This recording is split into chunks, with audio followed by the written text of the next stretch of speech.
Wow, so cool. Very sexy. Chaos. Chaos, chaos.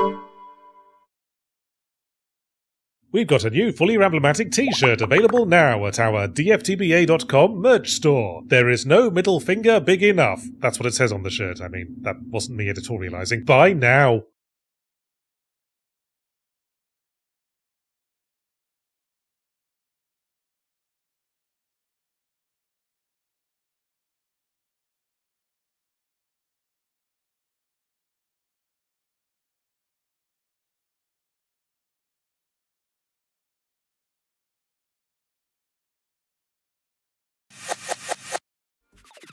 This video is brought to you by GameMaker. And if you've ever wanted to get into game development, GameMaker does this really crazy thing where it's free. Just start making and only pay when you want to release your game to the world commercially. It's fast, it's user-friendly, and there's easy-to-follow tutorials, plus a dedicated community to help answer even my questions. How make man jump? GameMaker is a 2D game engine that's helped bring some of yours and my favorite recent experiences to life, like UFO 50, Chicory, Anton Blast, and of course, Yahtzee's own Starstruck Vagabond. Ooh, are we talking about GameMaker? I love that program, it's so easy to use. As well as Starstruck Vagabond, I also used it to make all 12 projects in my 12 games in 12 months Dev Diary challenge. And I couldn't believe how much sex I got out of that.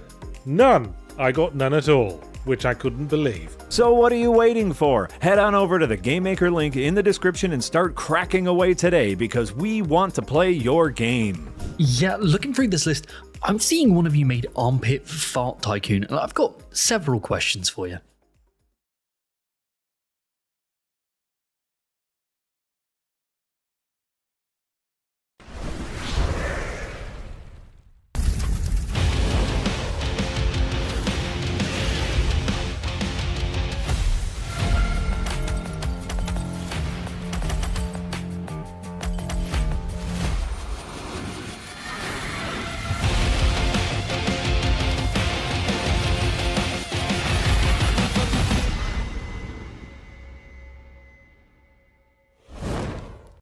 Spells doom. Hello, everyone, and welcome back to Firelink Podcast, episode number 80 for Thursday, August 21st, 2025. Marty Sleever here, joined by Casey Wosu, Nick Calandra, and producer Eric. We have a wonderful show for y'all today. If there's any technical hiccups right now, don't worry. They are known. We are looking at ways to possibly fix it, and everything should be fine. No one's crying. But also, it doesn't matter, even if it doesn't get recorded, because this is a holiday. This is called the Genki Boy Day, because Silksong, not only is it real, but it is coming out in 2 weeks from today. Wow. 2 weeks from today, in our episode, audacity. we could talk about what our early impressions of Silksong is. So we'll talk obviously about that, one of the biggest games of the year, getting a release date, as well as a bunch of the other stuff that happened during Gamescom and Gamescom adjacent events, like the Kirby Air Riders Direct, Jeff Keighley's Gamescom Opening Night Live, and a bunch of other games that were shown off throughout the week, as well as stuff we've been playing. How are you guys doing? I can hear myself through one of you, which is very exciting. I like being able to hear myself as a slight echo. Makes it sound like I'm the voice of Jesus Christ. Because if you guys know anything about Jesus in the Bible, man had an echo. He talks to himself? He talks to himself. But how are you guys doing? Casey, how has your Gamescom week been treating you? I've been watching it. I've been second screening Gamescom for the most part. I haven't seen anything super exciting. But I did see, and I learned about it via Gamescom, not because I work at Ubisoft, but they just dropped Rogue Prince of Persia as it's out now type of release. Mm-hmm. And I have been sort of looking forward to that game, but apparently the Switch version got delayed. So that was the version I was looking forward to. That's a bummer. That's a real bummer. Yeah. Yeah, other than the Silksong news, I've been seeing a lot of Metal Eden stuff, so I'm assuming that's coming out soon, and that, which is the futuristic Doom Eternal Metal Eden variant. Yeah, that continues to look really good. They keep showing it off, so you know what? Yeah, give me that. Yeah. What are your thoughts on Germany? You pro? Like con? in general, Yeah, I don't know. Gamescom. It's very German. and ambivalent. I don't know. I'm Like just saying- Germany I'm itself, gonna- it's I'm not saying done both. anything Take it or leave to it. or for. Germany or has against treated me. me well my entire life. I don't want to talk about everything before that, but my entire life, Germany treated me real well. Cologne, gorgeous city. The Dome, Okay. it's a scary castle. It looks like Bloodborne. It's great. There's a video game conference, and like a mile away, there's a Bloodborne castle. How perfect is that? Very fitting. Nick, how are you doing? I'm not doing too bad. I'm glad that in just a few days, the weather is going to not be blistering hot, and it'll be nice and cool again. Just in time for your little vacay. Nick, taking a holiday next week. He will not be here, even if he just like, I can call in on my vacation. No, that's not how vacations work. Vacations work where you don't do anything. I am turning off social media. I'm turning off my work computer. Turn off all your lights. Just exist in the Turn off my darkness. lights. Yeah. I'm very low. I'm gonna be playing. Your lots of vacation is just Red off work, or you're going somewhere. Dash. No, I am just off work for this one. I wish I could do that. I'm very jealous. No, but I am scheduling a multi-city European trip for March. So I'm gonna be going with a buddy to Rome, Zurich, and Athens. Italy, Switzerland, and Greece. Yeah, figured do 2 big cities and take a mountain excursion in between to get some fresh air. That'd be fun. Look at that. Yeah. Look at everyone coming Yeah. up in the world. First Nick's time going on staying in a vacation. hostel experience. So Oh that'll no, be like the interesting. film? Because let me tell you, it didn't work out well for any of those not the folks. film hostel. Oh, okay. No. But yeah, Yeah. we're booking it so far in advance that like we're going to be able to fly to all 3 of those places combined for like $875. What time to be alive? America, get your shit Aren't they all together. just like a hop, skip, and a jump away from each other? They are. Yeah. What a time! What a moment to be alive. Vacations, Rogue Princes of Persia, Silk songs. Which will. And before we get into that, if you all saw, there was the little ad beforehand, but we got a couple new pieces of merch up on our DF TBA store, including a Hot Monday Energy shirt. Yes. We got our "There's No Middle Finger Big Enough" shirt. Great couple pieces. We'll have more rolling out, including some probably non-shirt things soon. But yeah, take a look at that. If anything strikes your fancy, I like that Hot Monday Energy shirt. Let me be honest. I like it. I like that something very dumb became something tangible. I always like when that happens. I believe my audio should be better now. I was on studio mode because I was afraid of everything cutting out again, but now I put it back on normal mode, so whatever. Yeah, you sounded Yeah, like a be quiet brave. boy the whole time. It sounded Be like you were brave. Don't be whispering, afraid. like Oh. the Yin Yang Twins song, the Whisper song. Well, Remember that one, Casey? Yeah. Why? You really did ask that. That was a time. Are you ready for Silksong? See, exactly. One thing that wasn't whispered, it was screamed from the rafters. Silksong is real. It was not at the Keighley showcase, other than Keighley saying Silksong is coming out this year, and they're going to have a little announcement later on in the week. Sure enough, earlier this morning, I guess the first announcement was a Rickroll. And then the second announcement was a brand new Silksong trailer with the September 4th release date. That is, like I mentioned, 2 weeks from today. And that also was paired with Jason Schreier had a great report over at Bloomberg that he interviewed a couple of folks from Team Cherry a few weeks ago about this, and talking about why the game, like what happened over the last 7 years, because there's been a lot of speculation that there was some sort of development hell, maybe internal turmoil, the success of the first game getting in their head, like a reboot of some sorts. And they were like, no, the development was incredibly chill. It is still an incredibly small team. And we've just been fortunate enough to be able to just take our time with it because the first game has sold so much. They said that at this point it sold 15 million copies. And that's the Team Cherry is a core team of 2. They said for this third game, they added a programmer and a few contractors, but this is an incredibly small team. So that 15 million copies, that goes a long way. That affords you, 7 years to take your time with a game and truly release it when it's done. And they said every time they said it's going to be out by the end of 22, it's going to be out by the end of 21. They thought that's what it was. And then they'd get to a certain point and be like, well, that's clearly not going to happen. They mentioned a lot of it's because they added like new mechanics, like a much more expressive movement kit. They said the bosses all top to bottom are kind of deeper than the bosses in the first game. And they mentioned something about a quest system, which I'm not entirely sure what that means, but they said like a more robust quest system. Casey, I know you're a big fan of the first game. What's your temperature right now? Incredibly hype.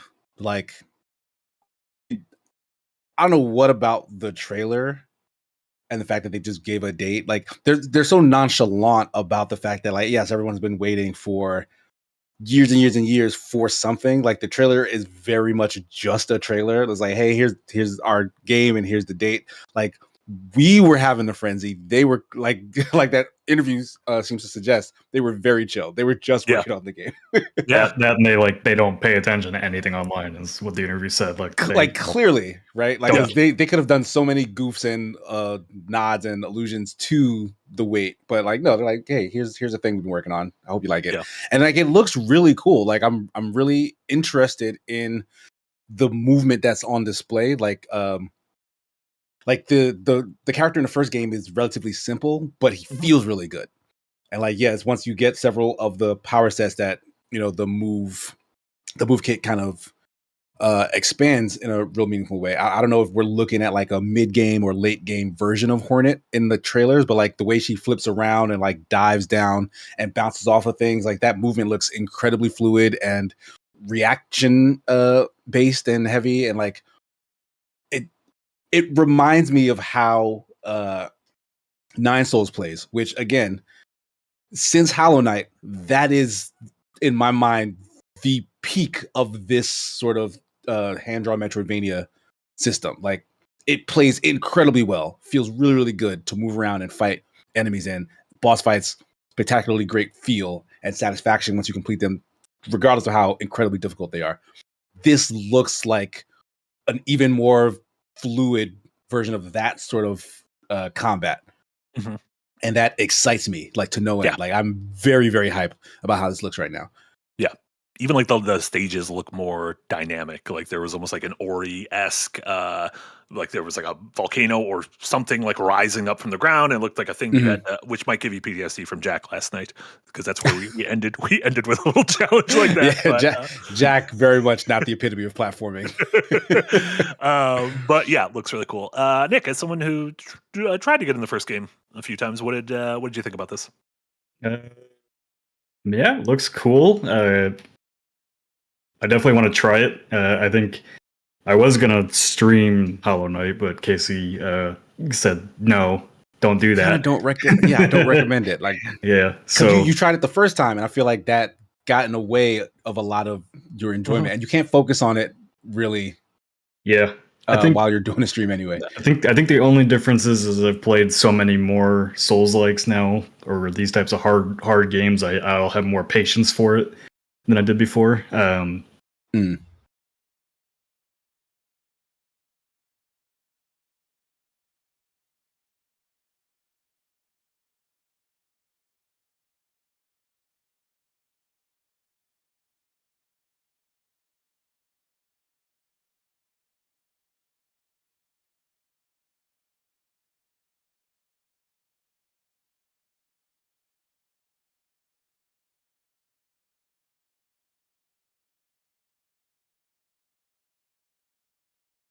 Well, no, chat is saying, yeah, silence. They don't.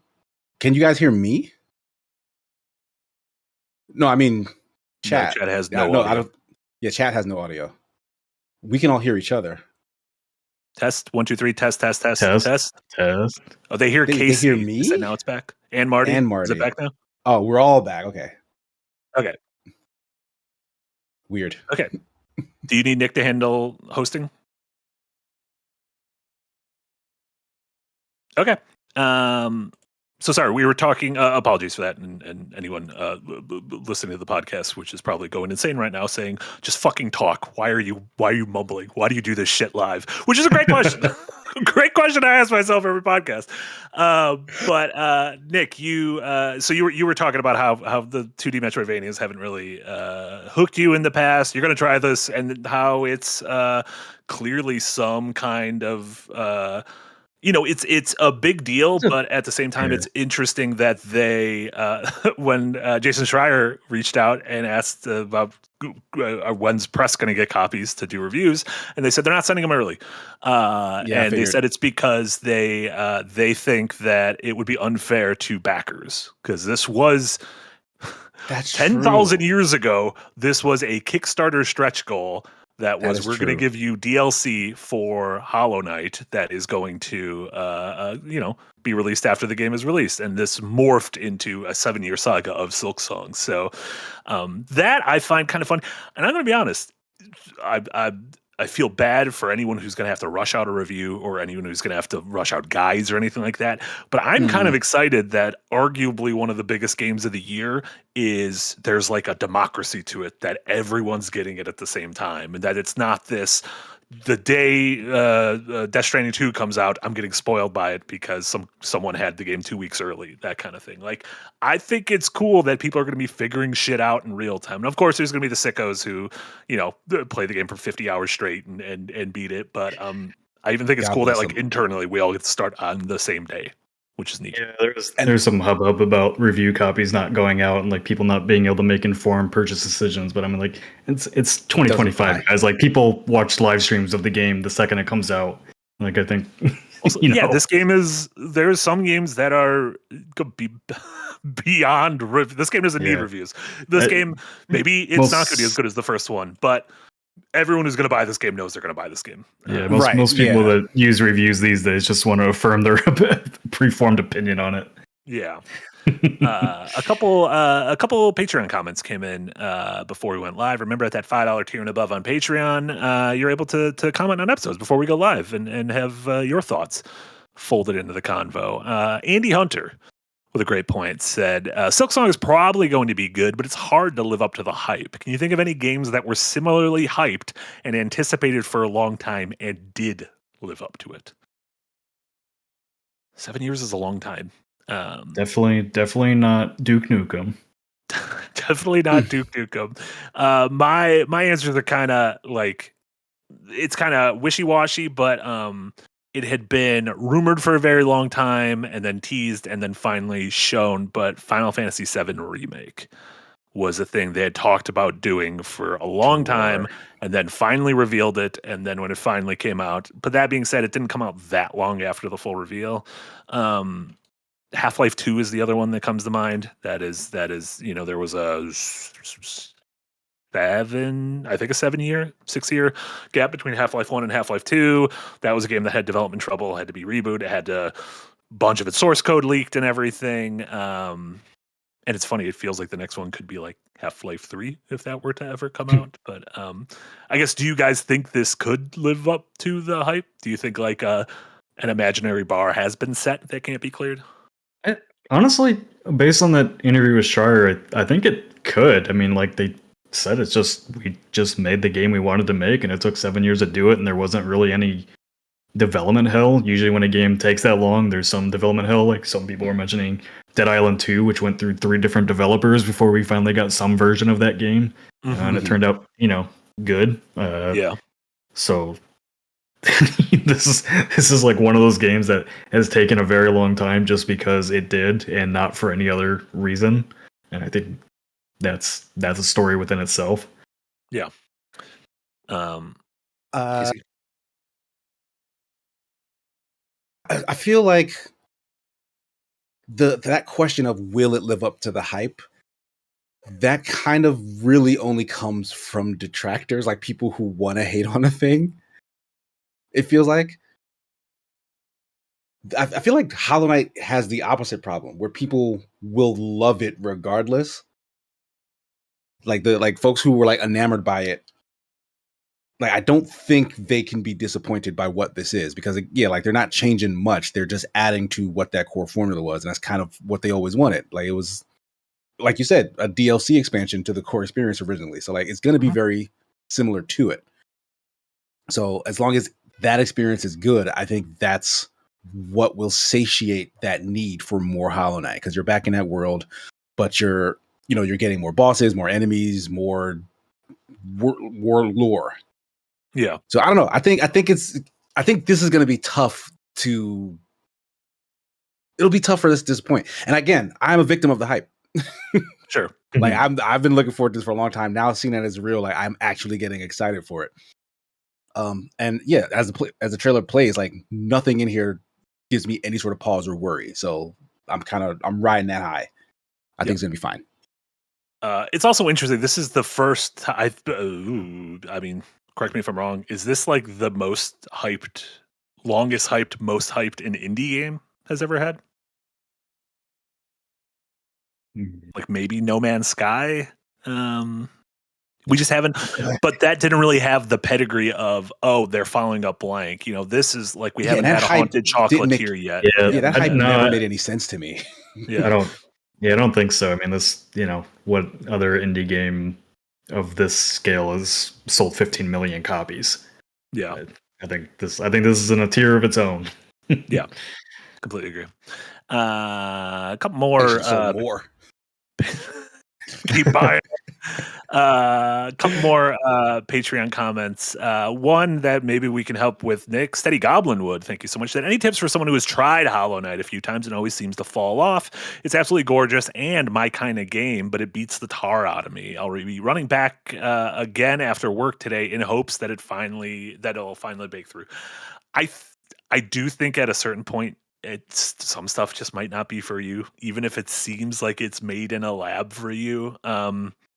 There's sometimes you just don't gel with a thing, and it's fine. Like it sucks to like not be able to be a part of like the excitement and conversation, because it's always fun to be excited alongside people who are excited about something. Like that's why we do this. If you can't get excited with other like-minded excited people, then just go sit in your room alone and stare at a wall and get angry. That's my thing. Like it takes a very there isn't too many 2D Metroidvanias that I've really stuck with. Prince of Persia: The Lost Crown is probably the most recent one I've really played, and I tried a lot of them. I think the backtracking really gets to me on that 2D plane, and I get frustrated too easily. Mm-hmm. Doesn't really bother me in 3D spaces, but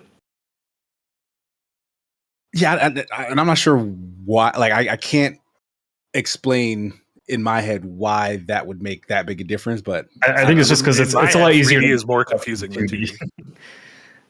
Yeah, 3D would be more confusing. Really, I think it just might be extra plane. Honestly, it might be an age thing. It just might be you grew up on 3D games, and it could be that. I'm also not huge. I'm just not huge on like precision platforming. Yeah. And a lot of 2D that is like half asked for that. That is half of that sort of thing. Sure, I would say if you haven't already, don't be afraid to use guides. Like follow like strategy. Like people make builds like based on like the badges. What do they call them? I can't remember. The pins.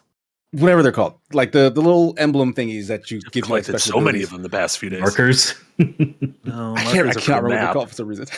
Bunch of fake ass Hollow Knight fans. Seriously, like I don't know. I played the game like at this point like 5 years ago. So yeah, like there are people who have guides and builds and stuff. They'll direct you on how to get those things, give you strategies on how to beat them. Like you can watch videos of how someone else did a boss fight and then try to emulate that if you're having issues. And at some point, maybe you'll start to feel more comfortable and it'll click. But yeah, like Marty's saying, like if you're just not having any fun and like all that seems like too much homework to get into the thing, then like maybe it's just not for you. Yeah, I had to use a guide to finish The Last Faith. I remember playing that one because that's a 2D Metroidvania I enjoyed. But like at some points with those Metroidvania maps, you kind of get lost.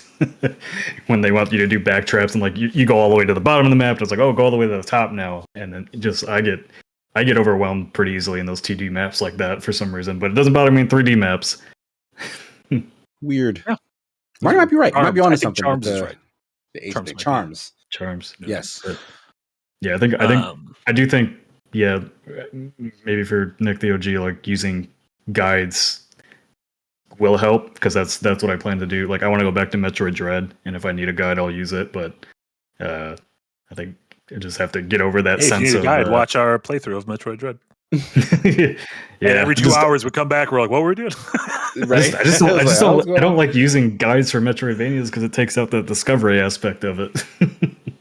I mean, it sounds I like think the it does. options Like, are if- you can use a guide or just never play it. That's fair. See, because Yeah, you're saying you get frustrated by being lost. I know. So, like, what are you And I what are you don't- discovering at that point? Like, you're fucking lost. I don't. I just die. I just die. It's as simple as that. But yeah, obviously we'll have a lot more on Silksong in the next couple of weeks, and we're gonna be hitting that game hard because that's it's funny. We were talking on the Fallout stream earlier this week that Blueprints might be the game the most of us were the most enthused with this year. Like it feels like collectively the game that the most people on staff More than played Claire and were. Obscure, you think? I think so. I think fewer of us. I think everyone who played Claire Obscure loved it, but I also think more people played. Fewer people actually played it. Oh, okay. Yeah, exactly. Weird. But I do feel like Hollow Knight or Silksong might top that. It just in terms of I know Jess and Jay and Jack and you and I, Casey, are very excited for this thing. So yeah, very much looking forward to that. So plenty in the upcoming weeks. A couple super chats before we go on to game. Sorry, you just reminded me. This is coming to Game Pass. Like they. Oh yeah. So this is So, coming to game. So again, Claire Obscure, Blueprints, like all of the big ass heavy hitters have been in their library this year. Yeah, that's weird. Yeah. Whoever picks out games with that whoever picks out games with that portfolio should get a good raise. Yeah, seriously. Yeah, that's been just banger after banger. Real good stuff. A couple super chats before we move on to Gamescom at large. Noob Master with a $5 dono. Thank you, Noob Master. Hey, Marty, thanks for answering my question about uploads to Spotify last podcast. I appreciate you. Nick, go kick rocks, Chief. JK. No, you. It was because when you asked about the podcast, all you said was, that's not my problem. And then I said, it's an everyone problem. I have enough problems. Get busted on time. It's as simple as that. I deal with so many problems that one doesn't have to be mine. Well, you know what they say, a rising problem raises all ships. Harry Sun, thank you for 21 months in the tip jar. Nick the OG, thank you for 20 months in the tip jar. Not quite as much of a fan as Harry's son, but we appreciate you nonetheless, Nick. Arrest warrant issued for frogs. Thank you so much being in the Green Gang for a year. Only thing from the various summer showcases I'm excited for is Digimon Story Time Stranger. That may be because I'm my Cyber Sleuth binge, though. I am excited for this Digimon game. I haven't played it. Like story things or no? These like proper RPGs? If I'm gonna be honest, I don't know. I don't know. Like I don't know why. I got the impression that they were like monsters. visual novel type games. No, There's been some tactic-y. Look at this one. This one's got a cactus he's got big gloves on. This looks like legit turn-based not tactics, but turn-based RPG. Looks like the greatest game of all time. Get fucked, Pokemon, with your weird mega evolutions. The fucking plant that hung itself while cranking off. Did you guys see that new? Oh my god! New Yes, mega evolution? Yeah. That looks. That's also the teasers were terrifying. Why did they do that? The thing out of Alien. I don't know. What's going on over at Nintendo. I stepped on it early, but Ryan Petron over at Patreon said everyone knows the real news today is the Mega Victory Bell, the autoerotic asphyxiation Pokemon. Truly insane. What are we doing? Pokemon Company's going nuts. Look at this thing. It's fucking choking itself. They know what they were doing. They absolutely know what's like. Look at that face. My He's Lord. having a time. He's having a time of the short span he has of his life left. Shout out to Victory Bell. You like Bellsprout, Nick? The Pokemon Bellsprout? Any Bellsprout thoughts? No. All right, moving on. Steady Goblinwood with a $2 dono. Thank you so much. I suck at Hollow Knight. Won't stop me from trying again. See, Steady Goblinwood? Yeah. Keep calm and steady Goblinwood. Laboratory Maniac. Thank you so much, Lab Maniac. Silksong's kind of like Blueprints. Both indies with very small teams that could have released years earlier, but the creators kept adding stuff. Hey, somebody listen to my podcast with the creator. Look at that. Yeah, that's. I feel like that can be a double-edged sword. I think sometimes you need someone to be like it needs to be done at a certain point. And you can't, if you keep putting ideas you have into the game, you'll never run out of ideas. But or if I don't know, if you sell 15 million copies of your first game, take all the time you want because you might sell 30 million of the next one. Completely agree with that. Completely agree with that. So yeah, very I excited. mean, you think this is even done? Like, it's releasing now, but like, can we expect like more expansions? Like, they kind of never stopped making Hollow Knight. Like, this was just more Hollow Knight, and it's going to turn into the most Hollow Knight, I guess. Yeah, I'm curious what does a studio like this do next? It's incredibly stupid to say, what do you do next when the game's out in 2 weeks? Let's enjoy that. We'll make that like a good nap. We'll make that the week after Silksong. We'll just do Silksong's here. Now what? There you go. But yeah, that while this may have taken a lot of the oxygen out of the room today, Gamescom has been going on all week, including, like I mentioned, the Kirby, the tangential related things, Kirby Air Ride Direct, the Jeff Keighley showcase, the Future Games showcase. So yeah, just wanted to touch on some of the things that we thought were cool or worrisome or anything like that. And I'll kick things off with one thing that is not a game, but it was something they showed off during the Keighley showcase that Casey might have some thoughts on. Ishterical, thank you so much, over in the Patreon, says, does anyone else think that the Sekiro trailer they showed looked even worse than the cutscenes of the actual game? So I said this.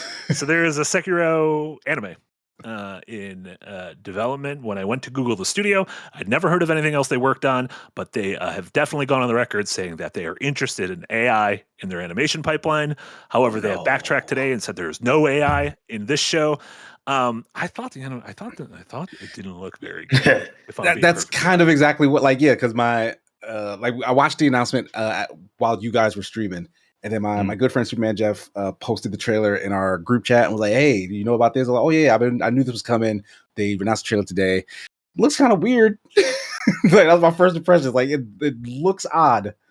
Yeah. But I'm gonna check it out. I feel like of all the FromSoft games, Sekiro is the one that has the most straightforward story. Yeah. And so it's very action heavy of just a game in general. So like, it would translate remarkably well to an anime to tell that story. So on paper, sounds great, but like, there is something off about the look. It's like missing sauce. It looks basic. At the same time, we got the new poster for the new season of Blue Eye Samurai, and I'm like, oh, there's a show that's got fucking sauce. Like, right? Yeah, and this just, I don't know. This is a bummer. And I hope obviously they're completely different worlds, but like, I am holding out hope. I genuinely do think the Elden Ring movie will be good. I have faith in Alex Garland. Like, I genuinely do think that. And I shouldn't. Like, there's no reason I should think that. But I want to believe. And seeing this, again, totally different worlds, but seeing a From Software adaptation, I'm like, ooh, that's not good. I don't want it to look like this. I want it to look like it's a bad first impression. Yeah. Although I guess last year we got there was an Armored Core short in that Amazon thing, right? With Keanu? Yeah. Okay, yeah. That was really good. Yeah, that was yeah. really good. That was one of the best of the pack. Yeah. So, but yeah, that is, I guess the other non-video game thing that was shown off was the trailer for Fallout Season 2, which I've loved Fallout Season 1 without being a Fallout fan, and somehow my New Vegas playthrough has timed quite well with Season 2 of the show, which is clearly set in New Vegas, a ton of the iconography of New Vegas. I saw some of the new casting, like Justin Theroux as Mr. House, which I'm very excited about. I felt like fucking Leo DiCaprio pointing at the TV every time something popped up in the trailer. I was like, I know that dinosaur mouth. I go to that dinosaur mouth all the time. So I'm really excited for this. Good. More adaptations like this. I guess it just once again proves live action is king over animation. So Arcane. I don't know about that. Proven once again. But yeah, obviously Gamescom had a ton of games. Nick, did anything stand out to you? Anything we saw during the showcase, or anything that popped up after the showcase that you saw, good or bad? Yeah, I mean, we kind of talked about it when we were watching the showcase, but just Keighley loves highlighting his dark fantasy action games, Souls likes. I think social must media win is in kind heaven. of social. I'll play them all. I like them, but social media is kind of like let Souls likes lie low for a while, and I'm like, well, hold on a second. Like, there's tons of different games, but as I said in my Unpacked a few weeks ago, it'd be nice to get some like different settings of Souls likes. Like Sure. Dead as Disco game as a Souls like would be fucking cool. Like, give me some weird out there settings, themes, stories with those mechanics, and I'm there for it. A couple of the games that I wanted to point out that the more I've read and learned about it, I've gotten really excited about. The first one is Valor Mortis, which is from Casey. I don't know if you saw this one, but it's the new game from the Ghost Runner developers, and it's a first person. I did see it. I didn't know it was them. Yeah, it's a first person Souls like. Of course. So that one's definitely caught my radar during the Future Games show yesterday, which actually had quite a few really cool announcements. Watch that, yeah. I'm excited to watch that. Yeah, two things I got announced that I'm interested in. Hell Let Loose is getting a sequel in Vietnam, which is freaking awesome. Oh shit! I'm Man, super excited that's like about going that. back to like how Battlefield and Call of Duty would be like, shit, we did this one war. What war do we do next? Fucking send it to Nam. Yeah, but Hell Let Loose has such a unique setup for their matches that I think this is going to be really, really neat. A Halloween game was announced by Gun and Ilphonic, so the Friday like 13th Halloween the developers. movie. Yeah, and it's No one told me about this. it's going to have a single player mode this time. Finally, Oh my god! along with Michael Myers, my Laurie Strode. Oh my god! along with multiplayer. Can we do a podcast later while I read about this? Yeah. So I'm curious about that, and curious if they'll actually get to keep the game online this time, because the last two games they've made have been shut down by the copyright holders, which is really annoying. Is this one have their blessing or? Yeah, I mean they've all had their blessing. It's just it's very John Carpenter likes games. But yeah, that's true. He's making not Toxic involved Commando. in this game. He's involved in John Carpenter's Toxic Boys or whatever the fuck his shitty looking Left 4 Dead game is. Why is it in John Carpenter's Halloween and not John Carpenter's fucking Gunk Boys? Yeah. What is that game called? It can't be called Gunk Boys. Toxic Commandos. Toxic Commandos. And yeah, we You were close. saw it in the Really showcase. close to the name. Yeah, it looks very similar to Back 4 Blood, which may not be a great thing. Yeah. One of the games that I was actually going to put in a wishlist episode, but now it's got a brand new trailer, so I think a lot more people know about it. It's called Lost Herdling from Artisan Studios. It's a really, really beautiful looking new, I think, real-time JRPG, real-time combat JRPG, and Mitsuda is working on the art for it. It looks very pretty. Yeah, really cool game.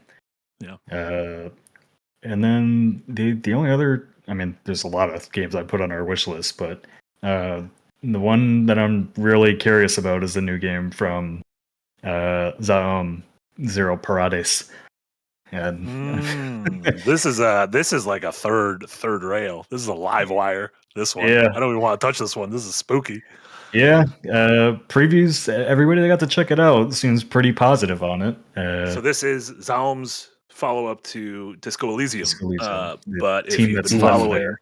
yeah, if you've been following that was a very nasty situation where it sounds like there's a lot of fingers pointing in a lot of directions. Yeah, even today, like people make games just release their follow-up documentary to their first one on Zaum, and two of the former Zaum developers said they were defamed by Zaum in that second documentary and released more information about their time there and all that, and are like threatening to release more if they don't retract the defamatory statements. So I'm like, this saga has so many different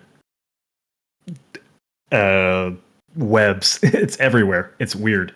All these different studios, all this different drama. Like, I want to do a video on it to put it all together just from my own understanding of it. But it's like, holy shit! Like, Eric was like helping me at one point, kind of just get all the documentation ready for that video, and it's a fucking mess. And we wonder why Team Cherry is like, we're just gonna stay silent for a few years. Yeah, we're still gonna work out of this same shitty office with boxes everywhere that we've been working on for the last couple of years. And then there's two other games that got announced. One, Marty, I think you would be really into this game because you really liked. Oh shit! What was that game from the Stanley Parable? Wanderstop. Chrono Trigger. Wandersong. Wanderstop. Uh, Wanderstop. a new game from the developers that made. What did they make? Timberline Studio. They made the Red Lantern. I don't know if you played that. It was like the dog sled narrative adventure game. I did not play the dog sled game. No.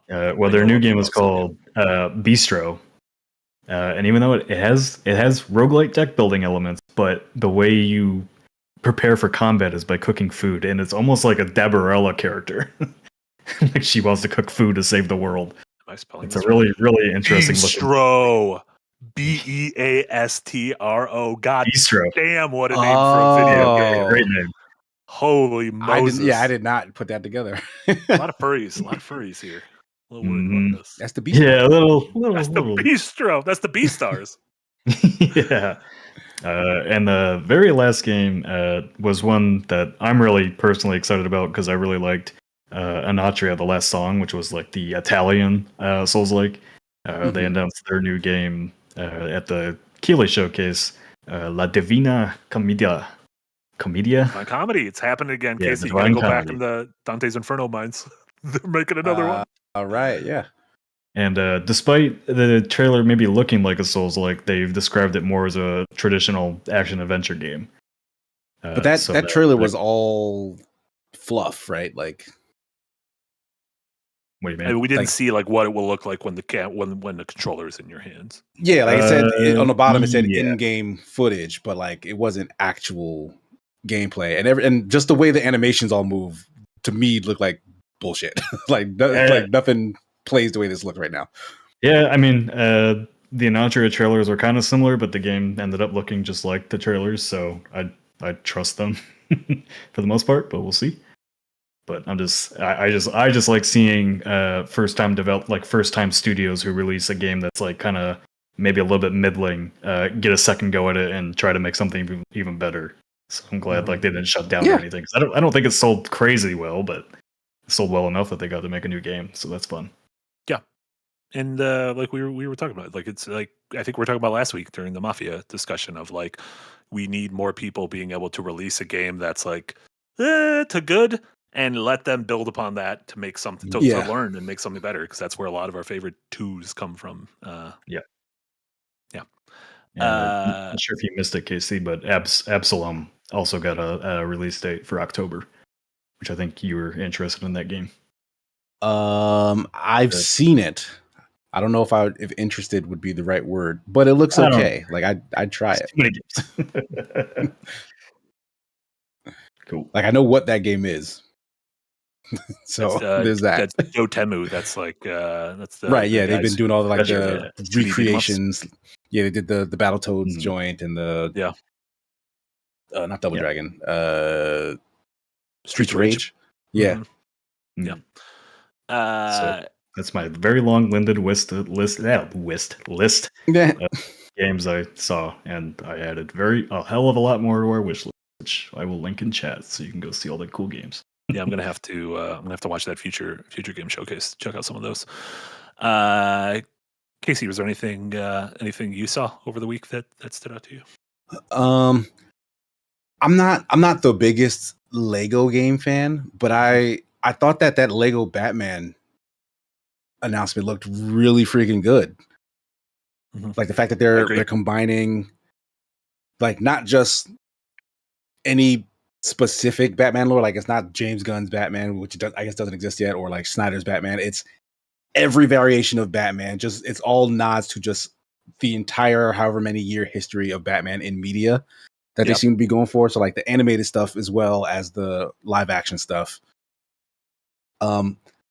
That's really cool.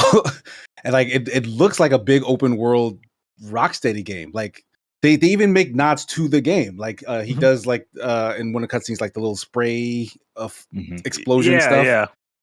Like it's really intriguing that they're able to do this. It seems like only because it's Lego and Lego is seen as like a parody of everything that no one will tell them no. Like they can just take from literally every source and then make like the sort of mega Batman game. Yeah. Yeah, I love Marty that it's and going I through the are- movies, like going through the Tim Burton movies, the Nolan movies, the Batman, the Pattinson one. Like I could imagine a tutorial level in the Adam West Batman, that kind of thing. Yeah, really. Yeah, it looks cool as hell. What were you saying, Nick? Marty and I were laughing on stream because we're like, pretty sure Rocksteady would have been happy to do something like this with the Batman games. But That's what happens when you get turned into to like fucking make it live service, or we're going to kill your children. Yeah. Didn't they say that was their choice? Wasn't that? Yeah, They the had to studio say that, founders. they still had the and- guns. they were at their they were children's forced to heads. say it at Yeah. gunpoint. Yeah. Yeah. Anything? I mean, it looks anything really else good. Yeah. Other than Lego Batman, Lego Bang Bang. I don't like a lot of stuff is stuff that we knew about already. Like, so I don't know about like brand new stuff that stood out to me that much. But Yeah. like, I had a lot of kind of that just reaffirmed that I'm excited for Mhm. Onimusha and I'm excited Right, for yeah, Ninja yeah. Gaiden and Yes. yeah. so like, you yeah, have there's real good stuff coming soon, and I'm very much looking forward to it. Yeah. Yeah, I was that's kind of how I rolled out. Like I'm still extremely like one of my most anticipated games for the rest of the year is Silent Hill F. Still excited for that. And then I'm glad that Resi 9 got its February release date. That looks sick as hell, and from all reports it sounds like everything they've shown so far has been from like the first 40 minutes of the game. So I'm very excited that they're keeping things close to their vest. Yeah, stoked for that. In terms of surprises, I did not expect Bubsy 4D, and let me tell you, bring back all of these shitty mascots. I want them all back. Why? I This want is a Gex waste back of space. because they're pieces of shit and they deserve to be experienced by everyone. I think there's something though with giving Bubsy never been good. Never had a good game, including had arguably one of the worst games ever made.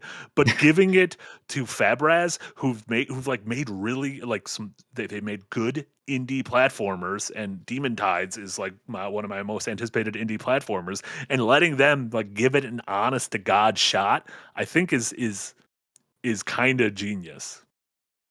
Yeah, because I was saying on the stream, like Bubsy is like one of those characters that you just kind of see, like it's a familiar character, even though those games kind of sucked. All those games are bad. All those games are god awful. It is insane. He's not even like that familiar. Like if you just saw Bubsy like in a store window or something, I don't know if you would know it was Bubsy until you might not you heard even the be name. one of the 5 most recognizable orange cats in right? culture. Like Garfield, such a Heathcliff, derivative ass Chester platform Cheetah. mascot. But we've also had the argument that you should remake or do that for games that do suck. So what if it becomes a really great platform now? Yeah. That's true, but this is like the 5th or 6th Bubsy. I'm like, I just don't understand why Bubsy seems to keep getting infinite second chances. Because he's in 4D now. He's in 4D, yeah. He's in 4D. Yeah, you know, But no, you know I what do other, think it's a fun idea, especially if they are self-aware of the fact that like no one actually gives a shit about this cat, and like that's sort of the starting point for a game that does end up actually being a good one finally. Yeah. I could very much get behind that. Yeah. His movement kit seems great in this. Like I'm excited for this. The We've talked about this on previews that stream. came out It doesn't look pretty terrible. good, It's too. just surreal that it's Bubsy again. Yeah. It's real that this cat keeps coming back. You know what other we didn't watch the THQ Nordic showcase. Do you know what other 3D platformer got announced? She looks really good. Is the new SpongeBob game Titans of the Tide? Interesting. I have no idea. Is that's not like an HD remake of an old one? No, it's a brand new one, and it actually like the trailer looks really good. This is Pull it's up the happening. trailer, Eric. It's happening. I'll be the judge of Dark the Fantasy SpongeBob. Souls likes and a bunch of shitty 3D platformers. If a SpongeBob 3D platformer looks really good, I've never seen those two things in close proximity. What do you mean? before, Battle for so Bikini Bottom is like a cult classic. Those kids are dumb. Those kids are dumb. They should have been playing 2D games It's instead. not a good game. And they would have prepared themselves for Hollow Knight. They Is that David Hasselhoff? They even brought He's David back? Hasselhoff back for it. Yeah. I thought he passed away. What a day. What a time to be alive. He's The still here. hamburgers sustaining them. He's still here. This looks high quality, is what it looks like. I don't know if the When platform actually looks good. it was the first But the game whole they showed game, off the during the man is- showcase, and is it looked there the whole time. impressive.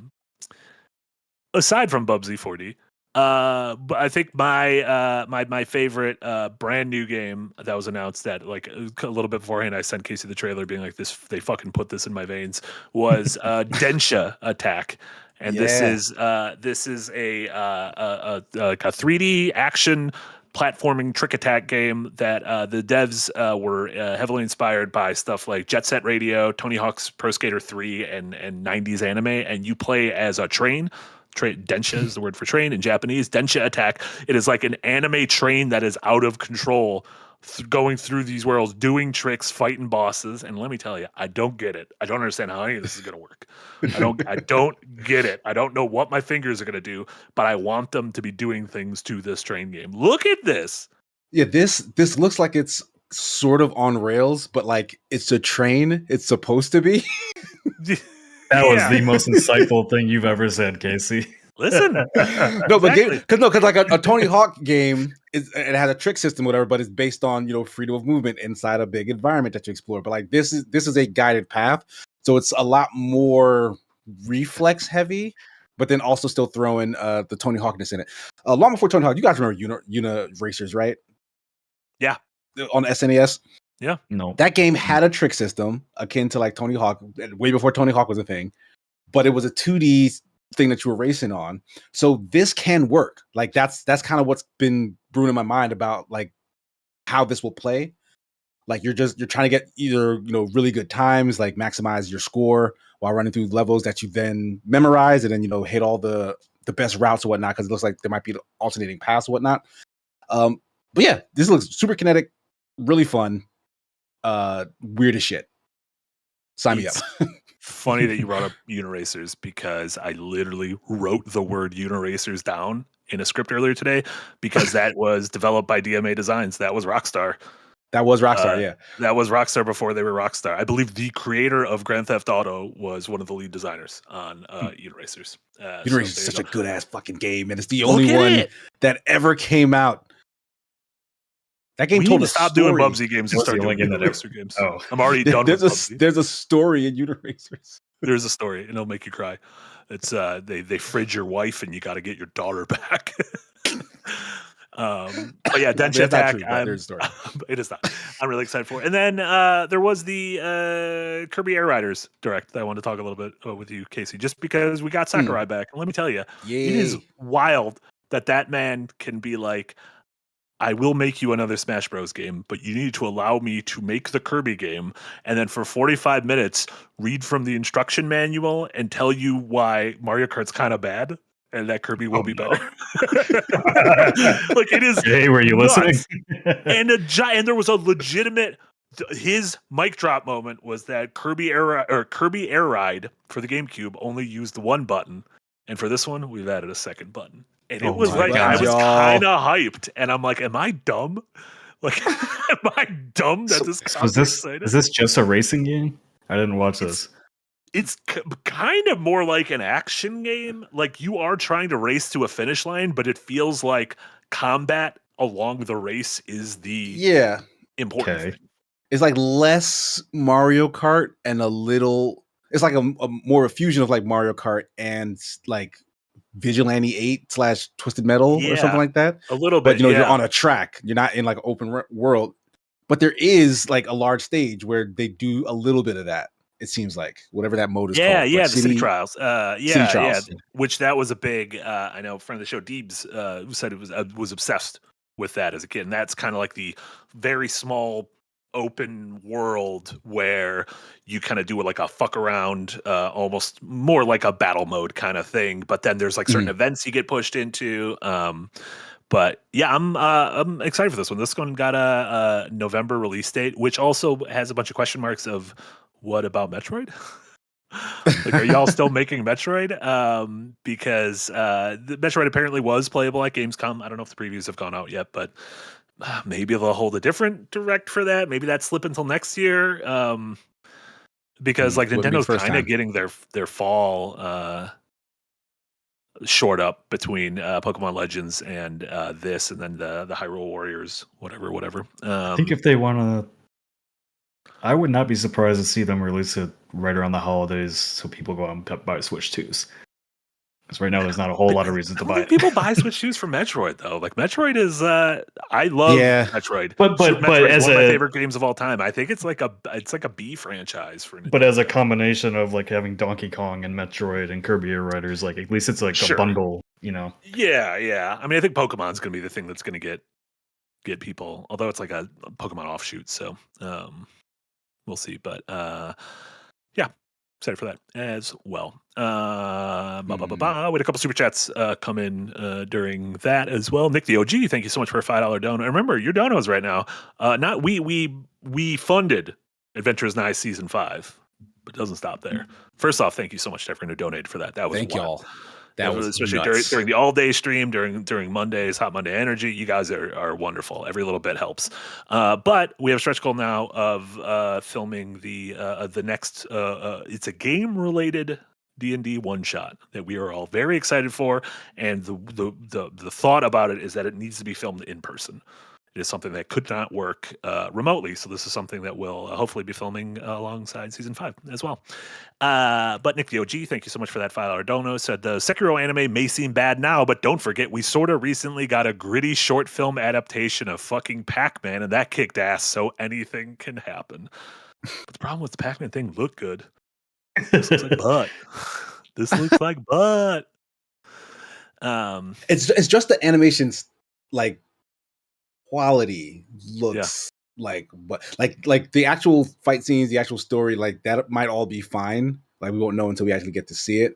It's just that first impression of the look, which I've had that before. Where it's like, oh, this looks goofy, but then it's actually a really good show. Like Ghost in the Shell 2045, whatever the hell that Netflix one is called. That people hated because it looks really, really dumb. Yeah. I think what's I the think ugliest it's anime you like? I don't know. The ugliest anime Or the ugliest animated that show I like. Oh, we talked about it earlier. Fucking Common Side Effects. That show is. Oh, that show's very ugly. It's really ugly. Yeah. Like the characters look dumb, and like there's no real reason for them to look that odd and dumb. Yeah. And the story is like kind of serious. Yeah. So sorry. Yeah, that was Nick. I don't know why I apologize. I don't know who I just apologized to. That's probably something I got to bring up with my therapist. to all of us. Apologizing to no one. Snowbound Wanderer, thank you so much for a $5 dono. Project Spectrum interested me. Reminded me of Fear and Making Good Horror, despite the pro tag having military weapons and lots of ammo. I didn't see this one. I was just like this looks neat. A spooky forest. Got a camera. You got a gun. Oh, Why did he shoot the deer? He What did was or this one did called? not shoot the deer. Project he didn't. Spectrum, apparently. I don't know if it has an official name yet or what the deal with this is, but yeah, I don't know. Maybe this was at I don't think this was at. Oh, this is the one by this was the one by the makers of Delta Force. This was the one that was PVE for E for P for P for V. Oh right, yeah. Yeah, there was some stuff where like you become the baddie and you need to like hunt down the other folks. Mm-hmm. The trailer did look Interesting. Yeah, I like the way I don't know if they talked about it more, but I thought maybe it's more of like a invasion type system rather than just a extraction shooter or anything like that. Sure. Yeah, looks cool though. Eric, been in the value tier for 21 months. Thank you so much, Eric. So got to use my free message in the value tier. Bubsy had 2 new games by indies. Woolly Strike Back by the Gianna Sister devs and Paws on Fire by the BitTriff devs. Who's next? Obviously, you didn't read Jason Schreier's Bloomberg piece because they said they're doing Bubsy after they're doing Silksong. Hollow Knight Bub Song. Bub song. Bub Song. I don't think you shouldn't be able to get another one. Bubsy gets his game, and then we got to move on to the next like piece of shit. We got to get Bonk back. Do you guys remember Bonk, the TurboGrafx The 16 caveman guy? Yeah, he had such a big head. Like his head was so large. Imagine like in this 4K, 8K generation of games if we had Bonk with a large head. That'd be neat. Yeah, well, his head is too large. Come Sure. on, His head's gotta too get that- large. Get that under Like it control. seems worse. I like that the cactus was making a little dance, so it kind of looked like a cacatoire. That's neat. And then Fella Guy with a $5 dono. Thank you so much, Fella Guy. I actually like common side effects animation. I mean, Casey loved the show. Just it was kind of ugly. As Yahtzee The would say, show is you can- great. You can like shit. Yeah. Is it not? It's animated by the oh my god, Was it by the folks who did Scavenger's Reign? Scavenger's Reign. Yeah, it's Yeah, it's and that team. That is a show that was also like that was both ugly and gorgeous. Where I'd be like, this should look better, and then something would happen, and I'd be like, this is the most gorgeous thing I've ever seen in my life. Like common side effects. If you look at the scenery, like the background art, it is like almost photorealistic in how like gorgeous it is. Mm-hmm. But it's the characters. Like they made a choice in terms of how they're gonna proportion their characters, and it creeps me the F out. I think that's what they were going for, so it works. Yeah, But like, look at this face. yeah, that looks. That's a choice. Yeah, that's like a fucking like a Ren and Stimpy close up. Where I'm like, you didn't need to show me that. I don't need to see that. Perfect.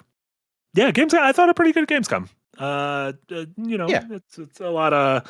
I kind of agree that the Keighley showcase had a lot of games that kind of felt similar. There's the new Black Myth game coming out, that's good. I'm glad that Zhang Kui, something like that. That sounds right. You took the, Black listen. Myth You took Zhang you Kui? took the plunge, and I appreciate that. You took the plunge to try to say it. But yeah, that's I do. I feel like there's some showcases where it's like, oh, this is like showcases kind of ebb and flow in terms of like, oh, there's a lot of like really colorful indies, or oh man, this is like the new trend in AAA, and it just so happens the pendulum is swinging towards a lot of these Souls-like character action, dark fantasy. But like we've said, I it'd will just be take- cool if they took place in different settings, Yeah. different backgrounds. Yeah. I will still take all of those over more hero shooters. So pick Well, your good news, battles. We're still There's getting only the hero like- shooters. There's only like 2 of them. What do you mean? What hero Oh, we shooters? got another one during the showcase. There were like 3. They're all coming from like Asia now. Yeah. Those are like You those aren't. You don't have to worry about those. Like I want they're Casey to happening. make a They will official list never of come games across. we should worry about and games we don't have to worry about. They're like the stuff that those anime shooters that popped up here and there. You will never hear about them again. Yeah. Just a good paycheck. I still think the best looking one was that Time Takers game. What a dumb name. Yeah. Yeah, that was like Take if there was a like I said it during the showcase, if there was a game by AI, that would be it. AI : the video game. Yeah. And yeah, before we move on to stuff we've been playing and watching, David Cook over in Patreon. Thank you so much, David. Bounced off one of my recommendations from a few weeks ago. Said I followed Marty's rec for Taco P's Original Sin. That's the Crunchyroll anime I recommended that is 6 episodes long. It is goddamn heartbreaking, and was amazed at how the anime had pulled 0 punches. Wow, I'm having to balance watching it with a cozy game session, currently Manami Lane. Also, I echo Nick's sentiment and Marty from the O&L stream about the type of game showcased. Let's hope Geoff doesn't price the ad slots and himself into E3 oblivion. I still think the shows are good. I thought the pacing of the show was pretty good. I thought, the 2 hours went by pretty quick. Cool stuff in the pre-show. So yeah, I'm as dumb and unpopular as it might be, I'm still on Team Jeff. I think Jeff is ultimately a net positive for the industry. I've always Oh, been yeah, a Jeff Keighley fan. I don't mind his showcases. It just when you see the price charts and kind of ragging on E3, it was like, well, the prices are kind of way up there too. I mean, buddy. said it was cool to see the Darkest Files dev brought up on stage and sort of talk a German developer, but B, that was kind of the Developers for Change or Games with a Message segment, and it was cool to see snippets of the trailer that the Lost and Found team, including Javed, who was in the chat earlier, put together. So that was really fucking cool. I think it's really neat. That's something that you guys have only been working on for a few months. It hasn't been that long, right? Like, it started this year. Already had a snippet in a showcase, which I thought was cool as shit. There you go. He tagged me on LinkedIn thanking us for the work we did on that. Yeah. There you go. So really cool. Great. Yeah, let's talk about what we've been playing and watching. Casey, what have you been playing and or watching? Not too much. Been doing a lot of editing, so haven't been playing a ton. But also, I've been playing something I can't talk about as well. So there's that. But I did catch. I've talked about this show before. It's a YouTube series. Dude named Speedaru who does a fake, like 90s-esque, like comedy, the anime series where like he also like splices like actual Japanese commercials and stuff in between. It has like the halfway point screens on both sides, like just makes it sound super authentic, gets actual Japanese voice actors to voice it and then subtitles it, even though the man is not Japanese. Like just that's how like dedicated to the bit it all is. But released episode 3 I want to say 2 months ago. Finally got around to watching it. And it's a delightful ass show. It's super funny. It's crude, but not like it doesn't get like annoying. Like it doesn't get like in poor taste. It feels like this guy's sense of humor is very specific. And it throttles that line of being like, if my mom came in here when I was young, I'd be in so much trouble. But it's a really feel good show. Like it transports me to feeling like when I was younger in like a very weird way. I love that. Really short, like I want to say like 8 to 10 minutes per episode. But like at this point, I think I'm just gonna rewatch episodes 1 through 3 because like it's just a delight. It's really freaking funny, and like the action is good in it as well. I've had this on my queue since you brought up about months ago. It felt like you brought it like a year ago. I was like, I should watch that. And now I'm like, fucking, I should watch this. Yeah, it takes a while because I think it's like a one-man team for the most part. But like he hires, like he has his crew that comes in after for post-production and stuff. But I'm assuming it takes him a while. But yeah, every time a new one of these comes out, I'm going to be there. Hell yeah. He's also got random shorts for like just other like weird video game like kind of sketches. Like there's like a funny Marvel vs. Capcom joint. There's like a Phoenix Wright joint that I've seen from this guy. Really funny sense of humor. Like he needs a show. Like Adult Swim should give this guy open a up show. the pocketbook and let this guy go wild. Yeah, completely agree. You also earlier this week for Hot Money Energy, you played Ooh. What'd you think of Ooh? Yes. Ooh is a great little puzzle game. Like I feel like you brought it up not super long ago as well. Yeah, I think it was a week or two. Like, probably 2 weeks ago. Yeah. Yeah, the premise is like it's a little puzzle game. Like you play like kind of this sort of ball creature who later becomes more of a worm because like he has like 1 and then 2 essentially bombs, right? And you like lay a bomb and it blows the character in a direction, either up, maybe a little diagonal if you're on it on an angle, or to the left or right.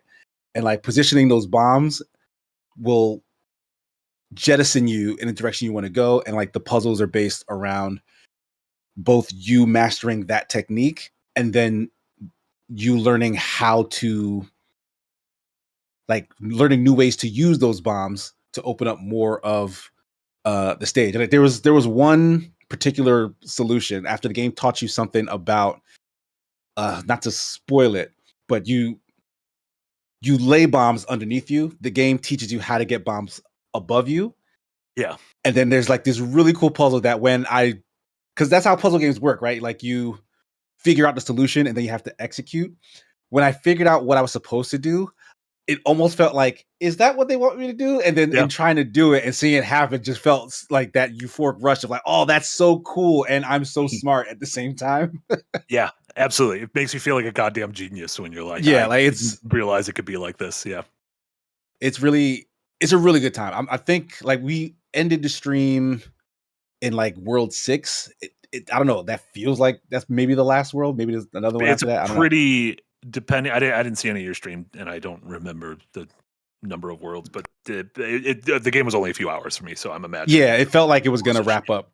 Yeah, it's pretty soon based on just like the gimmick. Yeah, but this is I like really enjoyable. So Yeah, it's a solo Japanese dev, Namataka Hashi, who also did Head a few years ago, and it's one of those things where it just releases a game and it's like, this is the game I made.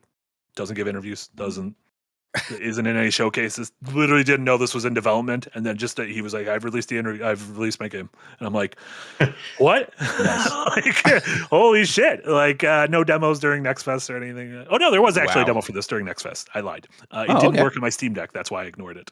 So never mind. I ignored it because I was like, I can't play it handheld, and the game works great on Steam Deck. So, but yeah, good stuff. Big fan. You know what I took out of your stream of this, Casey? You guys talked a lot about poop and sharts. I mean, this whole game is about like using your butt as a bomb, and what is a shard if not a butt bomb? I kept playing That was rematch, Jesse's fault. and then I would like retune in, and then I just hear you continuing to talk more about that. I'm like, what? That's Jesse's fault. Jesse was adamant about defining a shard, and I just said he pooped bombs. That is his. I think that is his common trait. when he gets caught on a subject, he has to be proof. Yeah, gotta go to the shark territory. Anything else, Casey?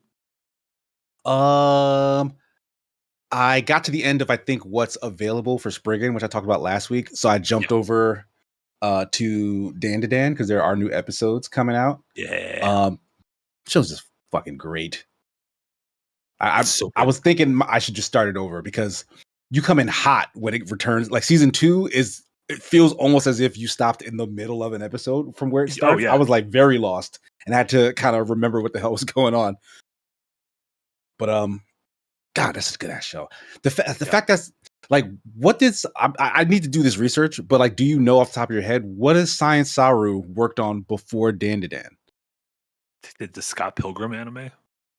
Right. Okay. Yeah. I also like that. Yeah, but I thought. Do they have any other pedigree or?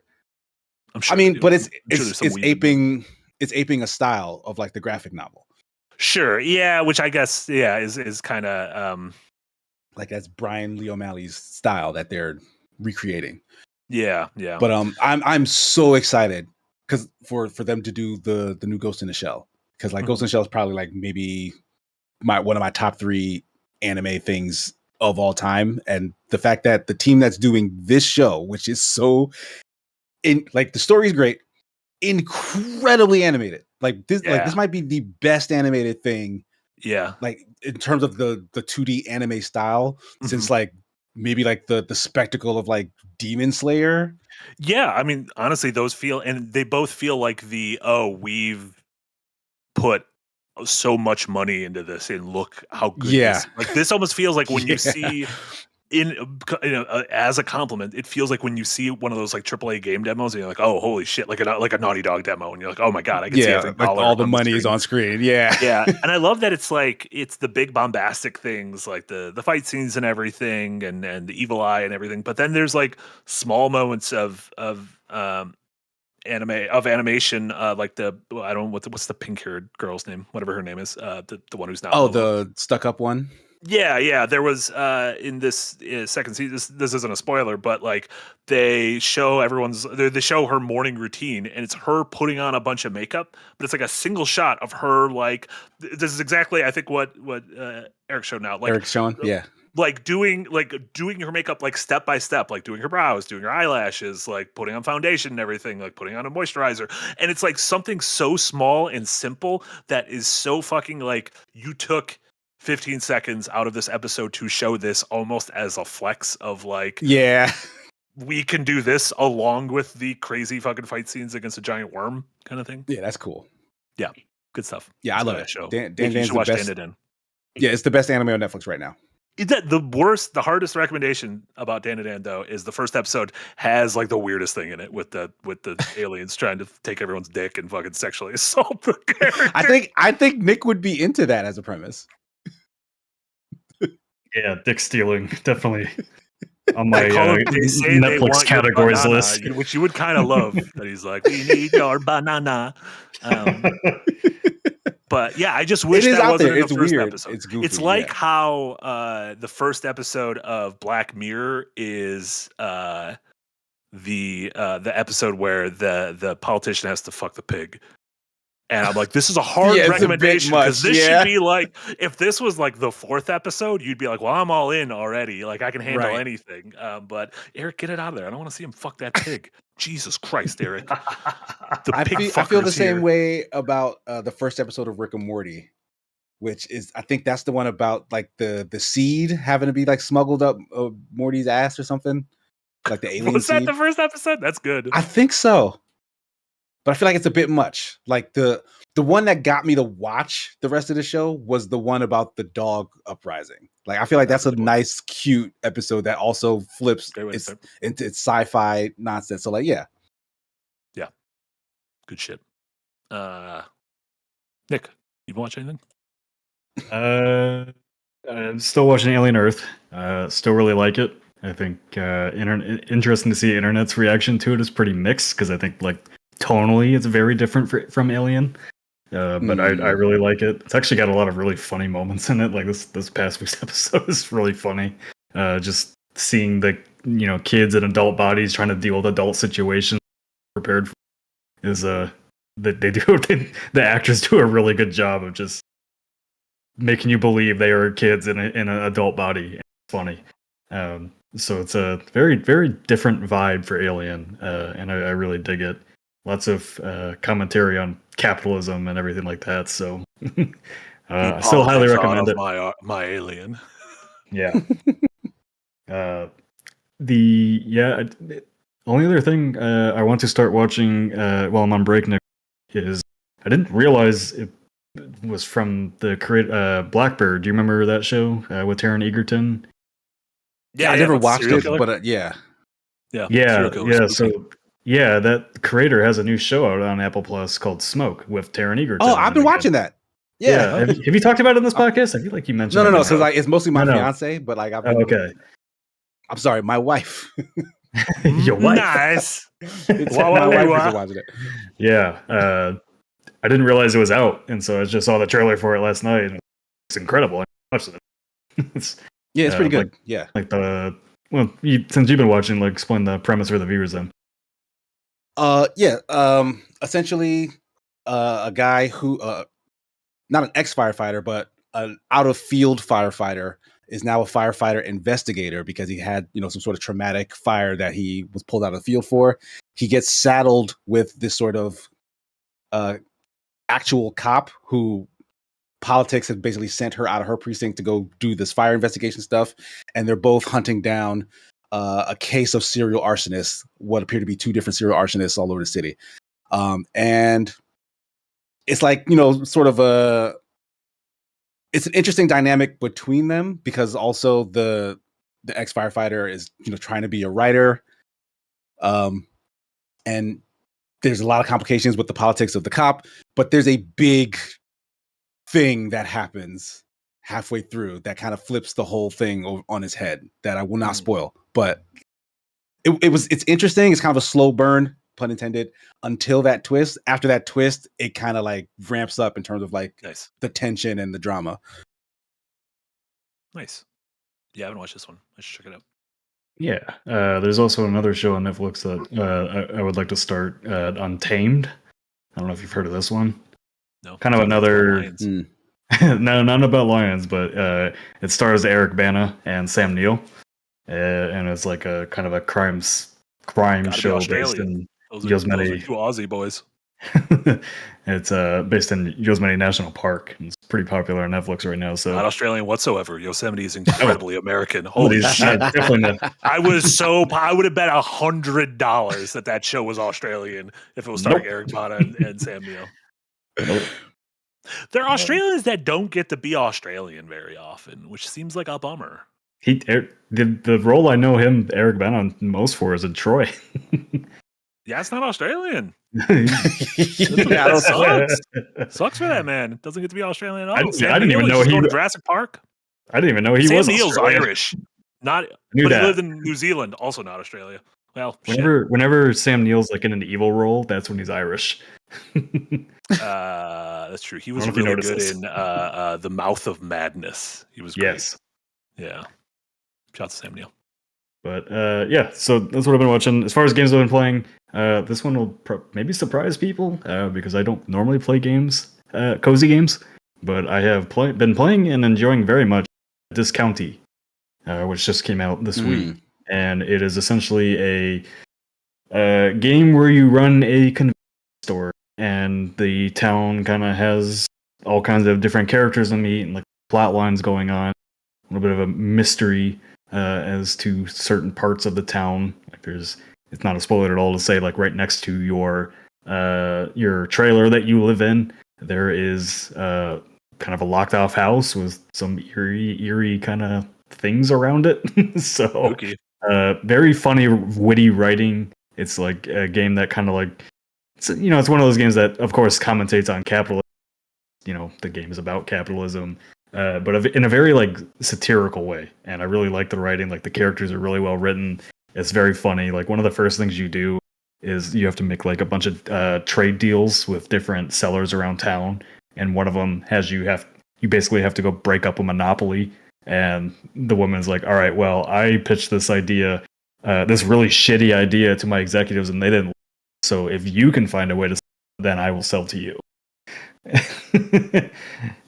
So I'm not too far into it yet, but like the loop is really addictive because like when you get into your shop, like a lot of games like when you do the shop, it's kind of like all automated, but in this like you run the cash register and like you have to do the math calculation and be quick about it to check people out and keep them happy. And you also have to manage like your inventory computer in the game and like make sure that you're stocked up on inventory as people are like buying things throughout the shop. You got to go and replace items to make sure things stay in stock. And yeah, I'm just having a really good time with it. Switch. Like I would highly recommend it if you like cozy games that aren't like maybe a bit too like broad in scope. Like I get really when I try to play Stardew quickly. Your mic's doing the cutoff thing again. Fuck. Sorry, I just if I were listening to this podcast, I would have shut it off by now. I think. Oh, my audio is breaking up in this stream too. Yeah. All right. I'm gonna reinstall Discord eventually. You know what? When you're on vacation, the one work thing you can do is figure your shit out.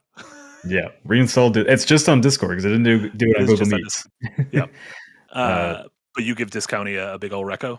Yes. If what I was saying, if I was cutting out and you didn't hear it, I was Discounty. You literally are cutting out when you're explaining. Okay, I'll shut the fuck up then. I'm just saying we can't hear you. I'm not trying to be rude. I just think it's... there's nothing else to do. Like we can't do anything about it. It's unfortunate, but you know what? Also very funny. Write up a Discounty book report, and I'll read it in your voice. From humble beginnings, Discounty. It was also funny because at the beginning when you were describing the game, you said you run a blank store, and I was like, I'm even curious. Like, you run a record store? What kind of a store with the word disc? And I looked it up, and apparently it was just a convenience store. Yes. I thought with Discounty, it sounds like it could be like a record store, but it's Discount, which I think is a clever name. This is a clever name for a video game. Yeah. Discounty. What is it called? A portmanteau. Go play Discounty. Look at that. It worked. It was beautiful. Dare I ask, were you playing anything else? Fuck no. Okay, no. The answer was no. Did that come through clear? But that did actually come through quite nicely. Yeah. I've been playing a handful of new indie games. Herdling, a new one that came out today. Herdling is from the developers of the Far series, which I've never played any of the Far games before. Far, like I think Far Lone Sails or something like that. Yeah, I remember those titles. Yeah, some boat shit. But Herdling caught my eye because you're like a kid who has to take care of a flock of like these sort of mythical creatures that are kind of like yak, kind of like buffalo, kind of like bison.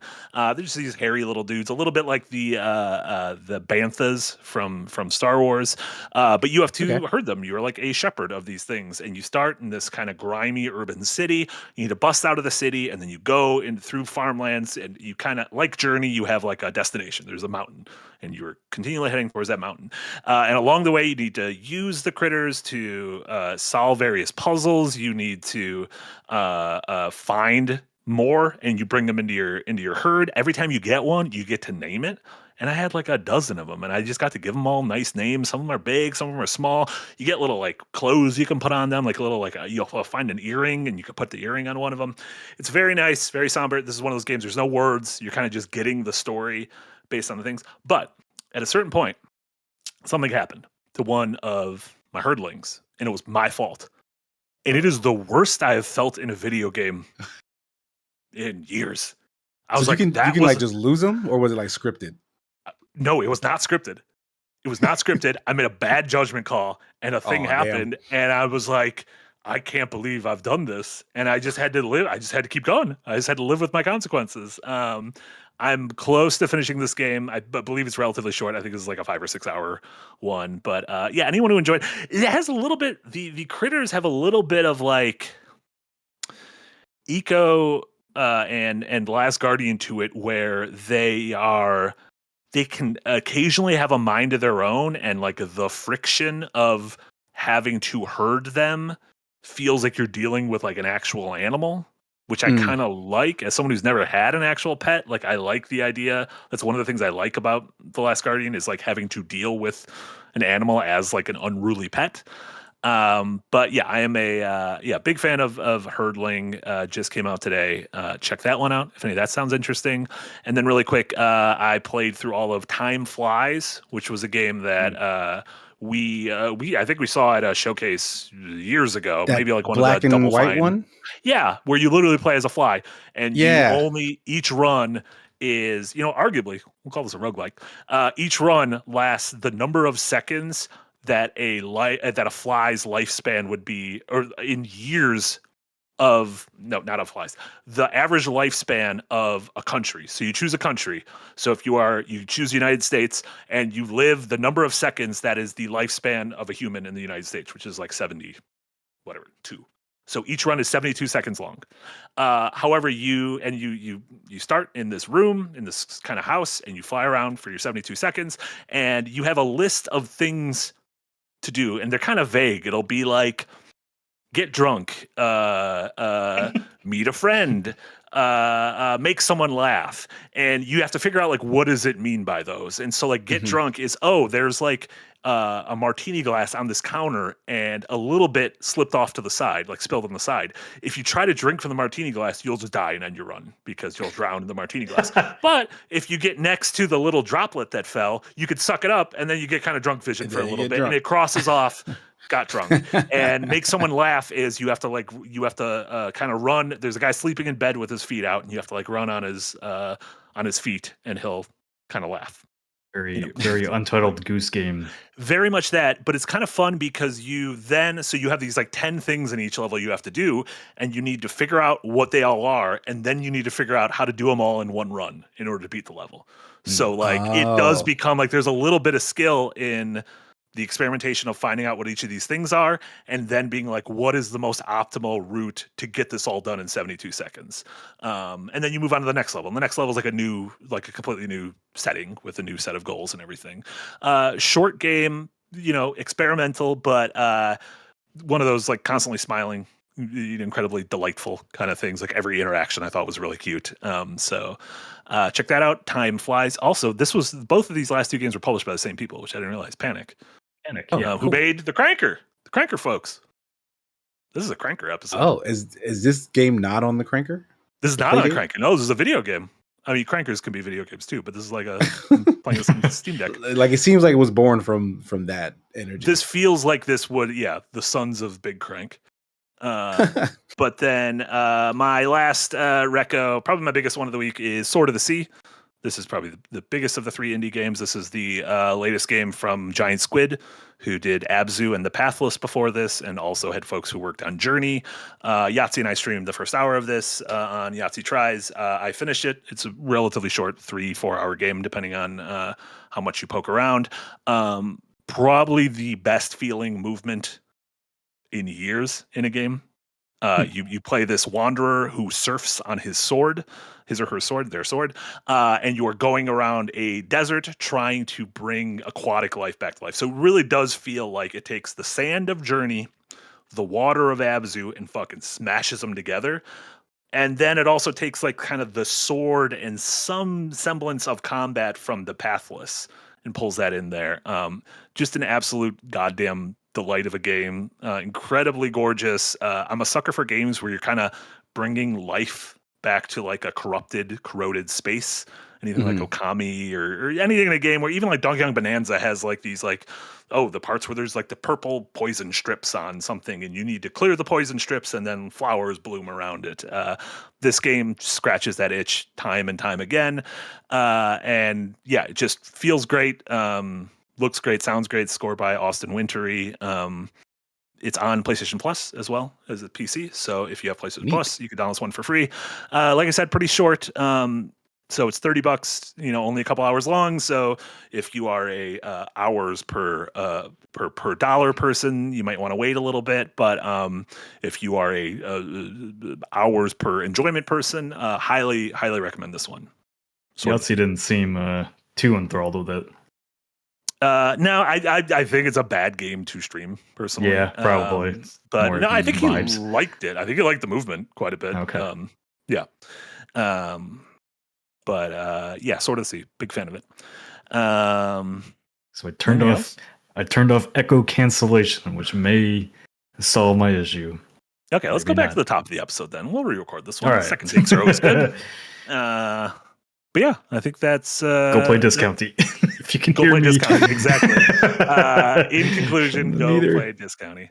But you do sound better. You haven't been. Maybe you figured it out. I found a couple of Reddit threads about echo cancellation being the problem. But maybe Discord made a bad update and made it more. Don't you dare blame Discord. I will blame Discord for a little everything. piece of shit icon that I don't really like. Oh, it's like a controller with eyeballs. That's neat. I never Those actually aren't noticed that until now. Ah, shit! It might be a controller with analog sticks. I thought it's eyeballs. It definitely No, looks they're like a face. Right? yeah, they're eyeballs.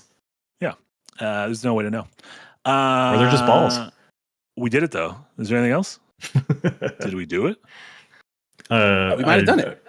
Before I was cutting out. I was going to say I'm going to go back to Drop Duchy because they are that's the Tetris like deck builder that Marty and I did the.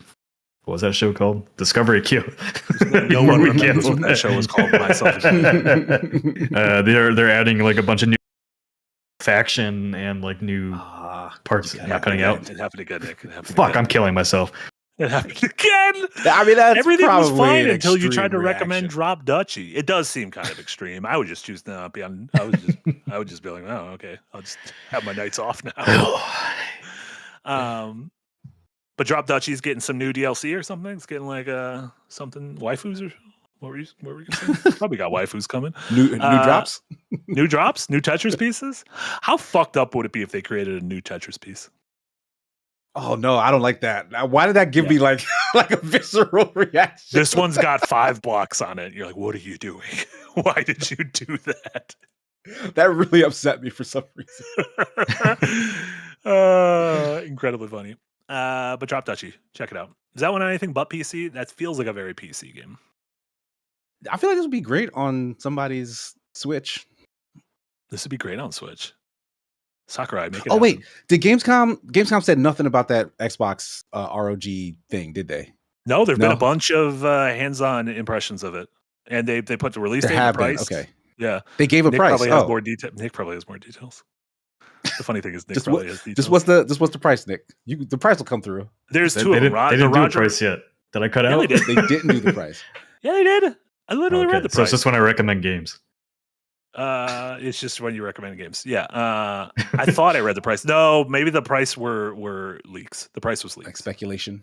Speculation. Yeah. I think it was like 600 and 800 or something. Yeah, Best Buy put it up for $9,999. That seems It's excessive. very expensive. Seems about right. Best with Buy tariffs. has the Raj Ally listings. The Ally is $550 and the Ally X is $900. That's a lot. 900 is a lot. Yeah. 550 seems more reasonable. Like, Yeah, isn't but that I'm that's already what I going bought the Switch 550. 2 I for, might as right? well go the extra. Oh my God, that's like $300. Maybe I should.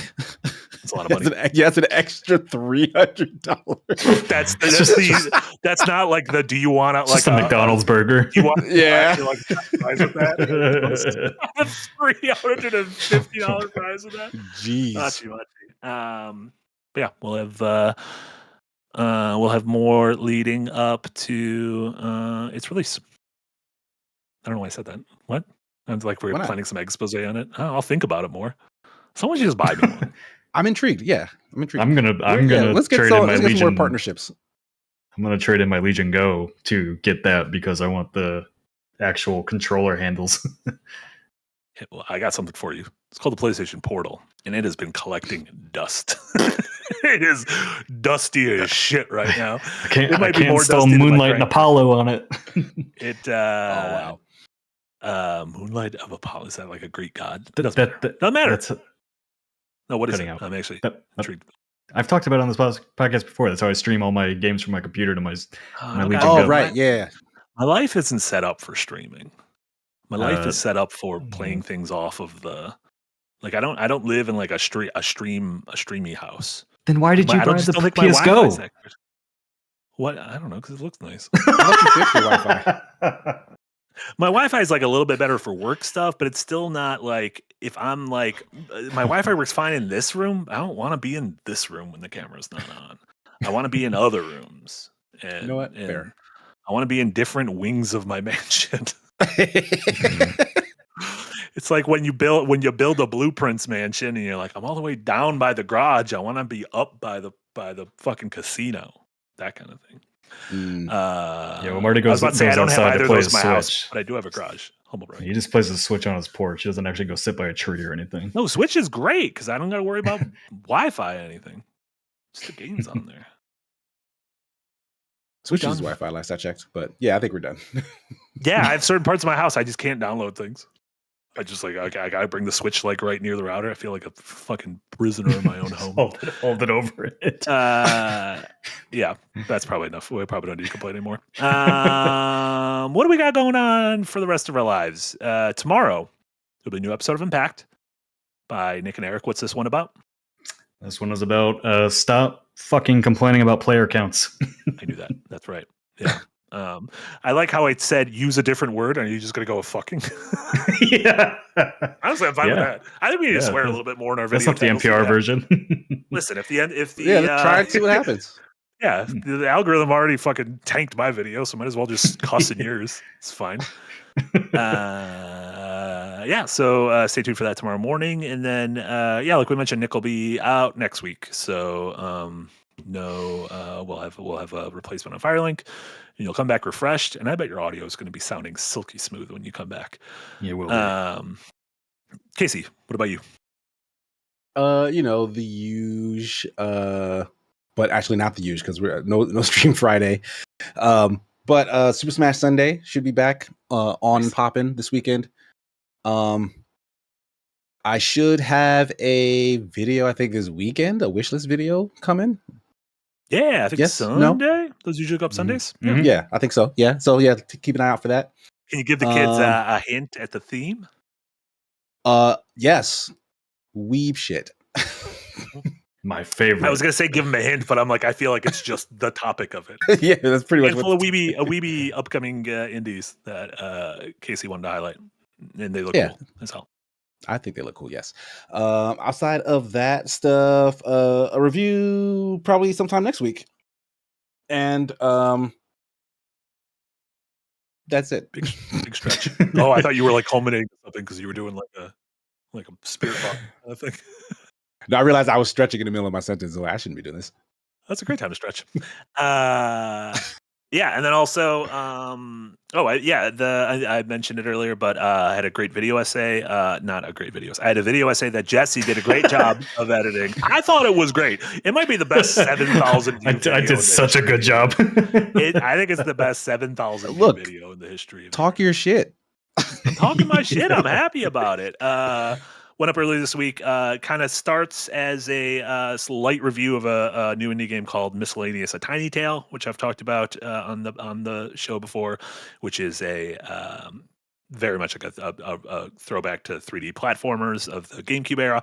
But I then go into why how the GameCube had such like a very specific feel and texture to it, and something I love in games that kind of capture that. So check that one out. And then tomorrow, if you are a member of our Phoenix tier on Patreon at 2 p.m. Central, we'll be doing our monthly movie hang. I think Nick chose this one. Oh yeah, I'm excited for whatever that is. Tomorrow, 2 p.m. Central. We'll see y'all there. And then, next week we should be back to most of our normal streams. Obviously, sans Nick, but Rewind will be next week. DevHeads. I think I'll be wrapping up Fallout New Vegas, and then in a few weeks we'll have Silksong. So we'll have all sorts of shit to talk about, which is very exciting. And then last couple super chats that came in. Beast March, thank you so much for a $5 dono for Marty's Mansion Fund. It's happening. Is that how mansions work? Putting a new wing in. And $5 will get you a piece of carpet. Think about it. But maybe a single thread with Terrace right now. Ronald McReagan with a $5 dono, an effort to make the mansion slightly larger. So that's a couple threads of carpet. Oh, okay. Yeah. We're getting a room. We're getting an absolute room. Thank you all so much. Thank you to everyone who watched the podcast live on YouTube, anyone who's tuned into the VOD late. Of course, anyone who listens to our podcasts on Spotify, any of those other services, we appreciate you all. Remember, we do have all of our podcasts are on Spotify. You can get this, you can get Rewind, DevEds, Windbreaker. I was going to say the other one. Windbreaker. You can get all Fully Ramblematic on there. All sorts of good shit. So for those who listen, Adventure is Nigh. Holy Moses. Everything. My goodness. So for Nick, Casey, and Eric, this was Marty. This was Firelink episode number 80. Thank you all so much. Have a wonderful rest of your Thursdays. And we'll see you all next time. Bye, everyone. Thanks, y'all. Bye.